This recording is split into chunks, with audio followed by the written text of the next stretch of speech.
একেবারে ফ্রেশ আর প্রচন্ড পরিমাণ মিষ্টি। পুরো 12টা হয়েছে ভাই বেলি সব বুঝলেন তো একটা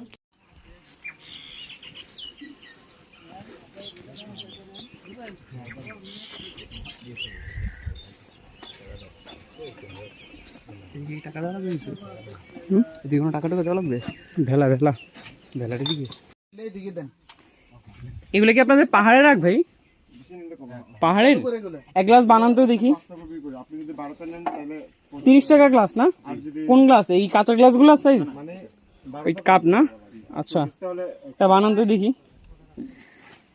আমরা এখন শিলবান্দা পাড়ায় আছি। এখানে হচ্ছে একেবারে শিলবান্দার দেবতা একেবারে ফ্রেশ হচ্ছে আখের জুস। এটা ওনাদের পাহাড়ি এক বললো 30 টাকা হচ্ছে গ্লাস। এটা কি বানান?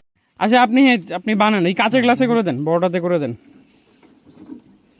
এটা কোন পাশে হয় ভাই পাহাড়ে? এখন ডুবতেছে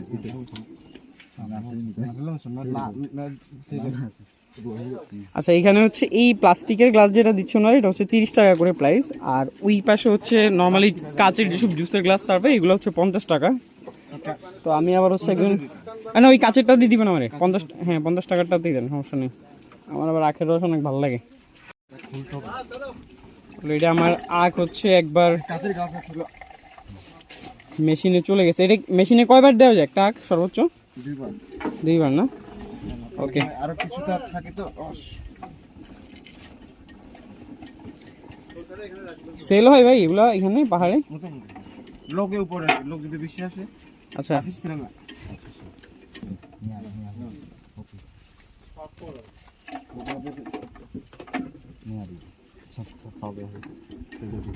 পাইপ লাগবে না ভাই? মুখে এই হচ্ছে আমার 50 টাকার আখের জুস। একটু দেখাই। টাইপ নেন না না এই যে তিনটা ক্ষুধার অবস্থায় মানে ভাই একেবারে ফ্রেশ আর প্রচন্ড পরিমাণ মিষ্টি। ঢাকায় যেরকম ধুলাবালু থাকে, মাছের বরফ থাকে, এরকম কোনো ব্যাপার নেই, একদম ফ্রেশ। আমরা তো খেতে পারবো না ক্ষুধার সময়। তো ওই পাশ থেকে হচ্ছে আমি আখের জুস খেয়ে আসছি। এখন হচ্ছে আমাদের এই যে বোতলে করে বানানো আছে বেলের শরবত, এটা একটু খেয়ে দেখি। এটা গ্লাস হচ্ছে 20 টাকা। আর এই কলা যেটা খাইছি বাংলা কলা 5 টাকা, এটাও ভালো, ওনাদের পাহাড়ি কলা।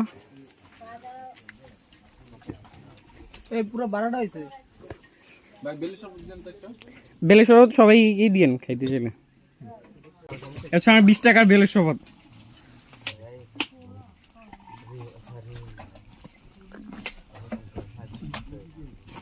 টেস্ট খুবই ভালো, 20 টাকা অনুযায়ী কোয়ান্টিটিও খুবই ভালো।